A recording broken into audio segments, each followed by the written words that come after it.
നിങ്ങൾക്കറിയാമോ ലോകത്തിലെ 8ാമത്തെ അത്ഭുതം ഏതാണെന്ന്? ലോകത്തോടാണ് ഈ ചോദ്യം നമ്മൾ ചോദിക്കുന്നതെങ്കിൽ ഇന്ത്യൻ റെയിൽവേയെ അവർ ചൂണ്ടിക്കാട്ടും. ഇനി ഇന്ത്യൻ റെയിൽവേയോടാണ് ഈ ചോദ്യമെങ്കിലോ അവർ കാശ്മീരിലെ ചെനാബ് പാലവും നമുക്ക് കാട്ടിത്തരും.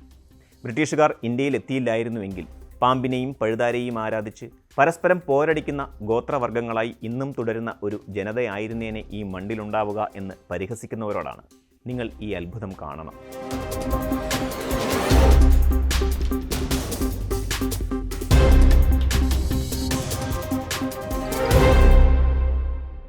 ഇന്ത്യൻ റെയിൽവേ തീർത്ത ലോകത്തിലെ 8ാമത്തെ അത്ഭുതത്തെക്കുറിച്ച് പറയും മുമ്പ് നമുക്കൊരൽപ്പം വർത്തമാനകാലത്തും ചർച്ചയാകുന്ന ഭൂതകാലത്തെക്കുറിച്ച് ചർച്ച ചെയ്യാം. ഇന്ന് ഇന്ത്യയിൽ കാണുന്ന സൗഭാഗ്യങ്ങളെല്ലാം ബ്രിട്ടീഷ് കോളനി വാഴ്ചയുടെ തിരിശേഷിപ്പുകളാണ് എന്ന് പറയുന്നവരുണ്ട്. ഇന്ത്യക്കൊരു രൂപവും രീതിയും പുഴകൾക്ക് അതിരുകളും അവയ്ക്ക് മുകളിൽ പാലങ്ങളും ആകാശയാനങ്ങളും എന്തിന് ഇന്ത്യക്കൊരു പാർലമെൻറ്റ് മന്ദിരം പോലും പണിത് നൽകിയത് വെള്ളക്കാരൻ്റെ ഔദാര്യമാണെന്ന് വാദിക്കുന്നവരുണ്ട്. അല്ലെന്ന് തർക്കിക്കുകയല്ല. ബ്രിട്ടീഷുകാർ കാട്ടിയതിൽ കൂടുതൽ അത്ഭുതങ്ങൾ കാട്ടിയവരാണ് ഇന്ത്യക്കാർ. താജ്മഹൽ പണിതത് ബ്രിട്ടീഷുകാർ ഇവിടെ എത്തുന്നതിനും മുമ്പാണ്. അതുപോലെ നമ്മുടെ നളന്ദ സർവകലാശാല, കാലങ്ങൾക്ക് മുന്നേ തലയുയർത്തി നിന്ന ആ വിശിഷ്ട സർവകലാശാലയും ബ്രിട്ടീഷുകാർക്ക് മുമ്പ് പണിതതാണ്. ഇപ്പോഴിതാ ചെനാബ് പാലം പണിതത് അവർ ഇവിടം വിട്ട് 7.5 പതിറ്റാണ്ട് പിന്നിടുമ്പോഴും. വെള്ളക്കാർ മുട്ടുമടക്കിയ ഇന്ത്യൻ ഭൂവിഭാഗങ്ങളുണ്ട്. അവയിലൊന്നാണ് ശാസ്താംകോട്ട തടാകം. കേരളത്തിലേക്ക് റെയിൽവേ ലൈൻ വ്യാപിപ്പിക്കുന്ന സമയം. ചരിത്രപ്രസിദ്ധമായ ശാസ്താംകോട്ട തടാകത്തിന് കുറുകെ റെയിൽവേ പാളം എന്നത് ബ്രിട്ടീഷുകാരൻ്റെ സ്വപ്നമായിരുന്നു. എന്നാൽ തടാകത്തിൻ്റെ അടുത്തട്ട് കണ്ടെത്തുന്നതിന് അന്ന് സായിപ്പന്മാരുടെ കൈവശമുള്ള സാങ്കേതിക വിദ്യ പോരായിരുന്നു. അതിനാൽ ശാസ്താംകോട്ട തടാകത്തിനും 5 കിലോമീറ്റർ അപ്പുറം മാറിയാണ് അന്ന് റെയിൽവേ ലൈൻ പണിതത്.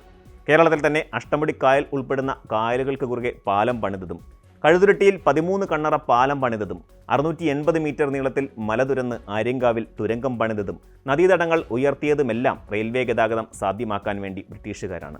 അതേ ബ്രിട്ടീഷുകാർക്കാണ് ശാസ്താംകോട്ട തടാകം വെല്ലുവിളി ഉയർത്തിയത്. ഞാൻ ഈ ശാസ്താംകോട്ട ഉദാഹരണം പറയാൻ കാരണം അതെൻ്റെ ജന്മനാടായതുകൊണ്ട് മാത്രമാണ്. രാജ്യത്തിൻ്റെ തെക്കേ അറ്റത്ത് ഒരു ശാസ്താംകോട്ട തടാകമാണ് വെള്ളക്കാരെ വെള്ളം കുടിപ്പിച്ചതെങ്കിൽ വടക്കേ അറ്റത്ത് ചെനാബ് നദിയാണ് ആ പണി ഏറ്റെടുത്തത്. സായിപ്പന്മാർ സുല്ല് പറഞ്ഞ് പിന്മാറിയ ചെനാബിൽ ഇന്ത്യ ഇതാ സ്വന്തം കരുത്ത് തെളിയിച്ചിരിക്കുന്നു. ആ അത്ഭുതം കാണാനും അതിൻ്റെ കൂടുതൽ വിശേഷങ്ങളിലേക്കുമാണ് ഇക്കുറി നിങ്ങളെ ഞാൻ കൂട്ടിക്കൊണ്ടു പോകുന്നത്.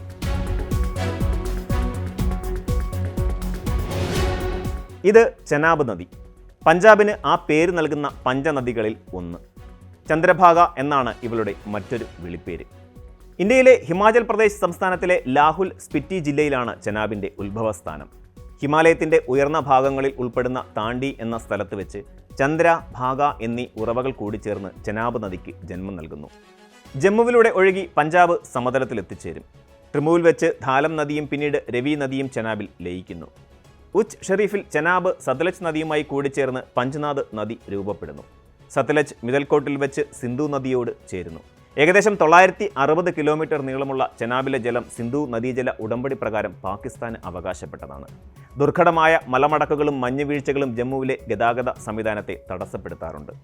അത്തരത്തിൽ ജമ്മുവിലെ ഗതാഗതത്തിന് വെല്ലുവിളി ഉയർത്തിയാണ് ഈ നദിയുടെ സഞ്ചാരം.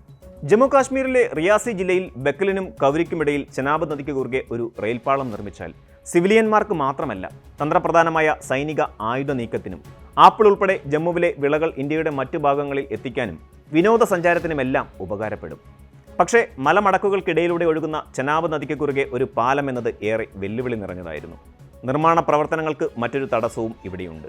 ഹിമവാനെ ചുറ്റിവരുന്ന കാറ്റിൽ നിർമ്മാണ പ്രവൃത്തികളിൽ ഏർപ്പെടുക വലിയ വെല്ലുവിളി തന്നെയാണ്. 2003 ചെനാബ് നദിക്ക് കുറുകെ ഒരു പാലം എന്ന പദ്ധതിക്ക് അംഗീകാരമായി. വടക്കൻ റെയിൽവേയിലെ ഉദംപൂർ, ശ്രീനഗർ, ബാരാമുള്ള സെക്ഷനിലെ നിർണായക ലിങ്കാണ് ചെനാബ് പാലം. ഖത്ര മുതൽ ബനിഹാൾ വരെയുള്ള 111 കിലോമീറ്റർ പുതിയ പാത കാശ്മീരിനെ റെയിൽവേ വഴി മുഖ്യധാര ഇന്ത്യയുമായി ബന്ധിപ്പിക്കും. 28,000 കോടി രൂപ ചെലവിൽ നിർമ്മിക്കുന്ന ജമ്മു, ഉദംപൂർ, ശ്രീനഗർ, ബാരാമുള്ള റെയിൽവേ ലിങ്ക് പദ്ധതിയുടെ ഭാഗമാണിത്. പുതിയ റെയിൽവേ ലൈനിന് ധാരാളം തുരങ്കങ്ങളിലൂടെയും പാലങ്ങളിലൂടെയും കടന്നു പോകേണ്ടി വന്നു. അതിലുമുപരി അത്യന്തം ദുർഘടമായ ഹിമാലയൻ ഭൂപ്രദേശം മറ്റൊരു വെല്ലുവിളിയായിരുന്നു. ഈ ദുർഘടമായ ഭൂപ്രദേശങ്ങളിൽ ചെനാബ് നദിയുടെ ആഴത്തിലുള്ള ഈ മലയിടുക്കിലെ നീണ്ട പാലത്തിനാണ് 2003 അനുമതി നൽകിയത്. 2008 നിർമ്മാണത്തിന് കരാറായി. 2009 പാലം നിർമ്മിക്കാനാണ് ആദ്യം തീരുമാനിച്ചിരുന്നത്. എന്നാൽ നിരവധി തടസ്സങ്ങൾ പിന്നെയും നേരിട്ടു. ഈ നിർമ്മാണ വെല്ലുവിളികൾ പാലം പണി താൽക്കാലികമായി നിർത്തിവെക്കാൻ നിർബന്ധിതമായി. ജമ്മു, ഉദംപൂർ, ശ്രീനഗർ, ബാരാമുള്ള റെയിൽവേ ലിങ്ക് പദ്ധതിയുടെ മുഴുവൻ പ്രോജക്റ്റും പുതുതായി അവലോകനം ചെയ്യുകയും ഡിസൈൻ പരിഷ്കരിക്കുകയും ചെയ്തു. 2009 റെയിൽവേ ഉദ്യോഗസ്ഥർ ഡിസൈൻ അംഗീകരിച്ചു. 2012 ചെനാബിൽ പാലത്തിൻ്റെ പണി ആരംഭിച്ചു. പാലത്തിൻ്റെ പ്രധാന സ്പാൻ 467 മീറ്ററായി പരിഷ്കരിച്ചു. പുതിയ റെയിൽവേ ലൈൻ നോർത്തേൺ റെയിൽവേയുടെ കീഴിലാണെങ്കിലും കൊങ്കൺ റെയിൽവേ കോർപ്പറേഷൻ ലിമിറ്റഡിനെ എക്സിക്യൂട്ടീവ് ഏജൻസിയായും ഡിസൈൻ കൺസൾട്ടൻ്റായും തെരഞ്ഞെടുത്തു. മുമ്പ് പശ്ചിമേന്ത്യയിലെ കൊങ്കൺ മേഖലയിലെ വെല്ലുവിളി നിറഞ്ഞ ഭൂപ്രദേശങ്ങളിൽ നിരവധി റെയിൽവേ പദ്ധതികൾ കൊങ്കൺ റെയിൽവേ കോർപ്പറേഷൻ ലിമിറ്റഡ് നിർമ്മിച്ചിട്ടുണ്ട് എന്നതായിരുന്നു അവരെ കൺസൾട്ടൻ്റായി തിരഞ്ഞെടുക്കാനുള്ള പ്രധാന കാരണം. ദക്ഷിണ കൊറിയയിലെ Afcons infrastructure, ultra construction and engineering company, VSL India എന്നിവയുടെ സംയുക്ത സംരംഭമായ ചെനാബ് ബ്രിഡ്ജ് പ്രോജക്ട് അണ്ടർടേക്കിങ്ങിനാണ് നിർമ്മാണ കരാർ നൽകിയത്. ഇന്ത്യ ഗവൺമെൻറ്റാണ് നിർമ്മാണത്തിനുള്ള മുഴുവൻ തുകയും വഹിച്ചത്. നദീതടത്തിൽ നിന്ന് 1178 അടി ഉയരത്തിലാണ് ഈ പാലം സ്ഥിതി ചെയ്യുന്നത്. ഇത് പാരീസിലെ ഈഫൽ ടവറിനേക്കാൾ 35 മീറ്റർ ഉയരമുള്ളതാണ്. പാലത്തിൻ്റെ ആകെ നീളം 1315 മീറ്ററാണ്. 17 തൂണുകൾ പാലത്തിനെ താങ്ങി നിർത്തുന്നു. കമാനത്തിന് 467 മീറ്റർ നീളമുള്ള പാലം നദിയിൽ നിന്ന് 359 മീറ്റർ ഉയരത്തിലാണ് സ്ഥിതി ചെയ്യുന്നത്.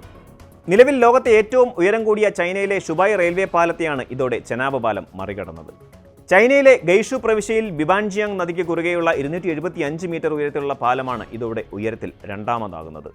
ലോകത്തിലെ ഏറ്റവും ഉയരമുള്ള 16ാമത്തെ പാലവും ലോകത്തിലെ ഏറ്റവും നീളം കൂടിയ 11ാമത്തെ ആർച്ച് ബ്രിഡ്ജുമാണ് ഇത്. 28,860 മെട്രിക് ടൺ ഉരുക്കാണ് ഈ പാലത്തിൻ്റെ നിർമ്മാണത്തിനായി ഉപയോഗിച്ചത്. 1486 കോടി രൂപയാണ് റെയിൽപാല നിർമ്മാണത്തിൻ്റെ ചെലവെന്നാണ് റെയിൽവേ അധികൃതർ നൽകുന്ന വിവരം. 21,653 കോടി രൂപയാണ് പ്രോജക്റ്റിൻ്റെ ആകെ ചെലവ്. ലോകത്തിലെ ഏറ്റവും ഉയരം കൂടിയ പാലത്തിൻ്റെ സ്ഥിരതയും സുരക്ഷിതത്വവും ഉറപ്പാക്കുന്ന പരിശോധനകളിൽ ഉയർന്ന വേഗതയിലുള്ള കാറ്റ് പരിശോധന, തീവ്ര താപനില പരിശോധന, ഭൂകമ്പ സാധ്യതയുള്ള പരിശോധന, ജലനിരപ്പ് വർദ്ധിക്കുന്നത് മൂലമുണ്ടാകുന്ന ജലശാസ്ത്രപരമായ ആഘാതം എന്നിവയെല്ലാം ഉൾപ്പെടുന്നു. ഭൂമികുലുക്കത്തെയും മോശം കാലാവസ്ഥയെയും എല്ലാം തരണം ചെയ്യാൻ കഴിയും വിധം നിർമ്മിച്ചിരിക്കുന്ന റെയിൽപാലത്തിന് മണിക്കൂറിൽ 266 കിലോമീറ്റർ വേഗത്തിൽ വീശുന്ന കാറ്റിലും തകരാതെ നിൽക്കാൻ കഴിയും.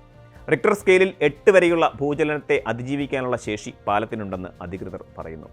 കൂടാതെ ശക്തിയേറിയ സ്ഫോടനങ്ങളെ അതിജീവിക്കാനും പാലത്തിന് ശേഷിയുണ്ട്. ഭീകരാക്രമണത്തെയും ഭൂചലനത്തെയും പ്രതിരോധിക്കാൻ സഹായകരമായ സുരക്ഷാ സംവിധാനവും പാലത്തിൽ സജ്ജമാക്കിയിട്ടുണ്ട്. സ്റ്റീൽ ഉപയോഗിച്ച് ആർച്ച് രൂപത്തിലാണ് പാലം നിർമ്മിച്ചിരിക്കുന്നത്. 120 വർഷമാണ് പാലത്തിൻ്റെ ആയുസ്. നിർമ്മാണ സമയത്ത് പല വെല്ലുവിളികളും നേരിടേണ്ടി വന്ന പ്രോജക്റ്റാണെന്ന് ഞാൻ നേരത്തെ തന്നെ പറഞ്ഞിരുന്നു. കാറ്റ് തന്നെയായിരുന്നു പ്രധാന വില്ലൻ.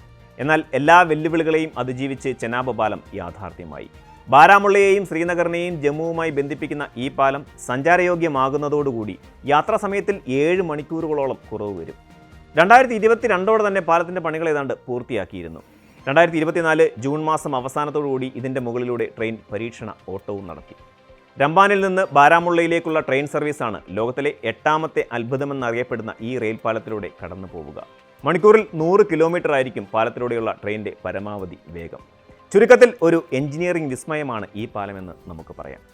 പാലം നിലവിൽ വന്നതോടുകൂടി ശ്രീനഗറിനും ജമ്മുവിനും ഇടയിൽ വന്ദേ ഭാരത് എക്സ്പ്രസ് ഓടിത്തുടങ്ങും എന്ന സൂചനയുമുണ്ട്.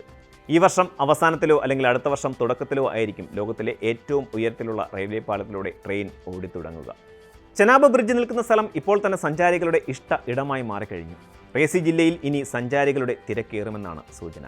ഓരോ വർഷവും ആയിരക്കണക്കിന് സഞ്ചാരികളെ ആകർഷിക്കുന്നതാണ് ജമ്മു കാശ്മീരിലെ റേസി ജില്ല. ശിവഖോരി, സലാൽ ഡാം, ഭീംഗ്രവ് കോട്ട, വൈഷ്ണവോ ദേവി ക്ഷേത്രം എന്നിങ്ങനെ പല കേന്ദ്രങ്ങളിലേക്കും സഞ്ചാരികൾ എത്താറുണ്ട്. നേരത്തെ പറഞ്ഞതുപോലെ ഇത് വെറുമൊരു അത്ഭുതമല്ല. കന്യാകുമാരി മുതൽ കാശ്മീർ വരെയുള്ള ഇന്ത്യ എന്ന മഹാരാജ്യത്തെ എല്ലാ പ്രദേശങ്ങളുമായും ബന്ധിപ്പിക്കുന്ന ഇടനാഴി കൂടിയാണിത്. ശൈത്യകാലത്ത് ഏറെ വളവുകളും തിരിവുകളുമുള്ള ശ്രീനഗർ ജമ്മു ഹൈവേ അടച്ചിടാറുണ്ട്. എന്നാൽ ചെനാബ് പാലത്തിലൂടെയുള്ള ട്രെയിൻ യാത്ര ശൈത്യകാലത്തും സുഗമമായി നടക്കും. ചെനാബ് ബ്രിഡ്ജ് 73 ജില്ലകളിലേക്ക് പുതിയ വാതിൽ തുറക്കുകയാണ്. നേരത്തെ കാൽനടയായോ ബോട്ടുകളിലോ മാത്രം എത്തിച്ചേരാൻ കഴിയുന്ന സ്ഥലങ്ങളായിരുന്നു ഇവയിൽ മിക്കവയും. ഇന്ത്യൻ സൈന്യത്തിനും ചെനാബ് ബ്രിഡ്ജ് മുതൽക്കൂട്ടാകും.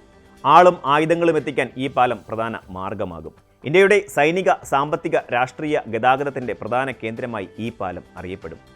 എപ്പോഴും നമ്മൾ പറയാറുള്ളത് പോലെ ഇന്ത്യൻ റെയിൽവേ മാറ്റങ്ങളുടെ വലിയ പാളത്തിലാണ് ഇപ്പോൾ. രാജ്യത്ത് സ്ഥിര പോലെ വ്യാപിച്ചു കിടക്കുന്ന ഇന്ത്യൻ റെയിൽവേയുടെ മറ്റൊരു നേട്ടമായി ലോകത്തിന് മുന്നിൽ തലയെടുപ്പോടെ ചെനാബ് പാലം നിൽക്കുമ്പോൾ നമ്മുടെ കാലത്ത് ഇന്ത്യ സൃഷ്ടിക്കുന്ന അത്ഭുതങ്ങളെ ഓർത്ത് നമുക്കും അഭിമാനിക്കാം.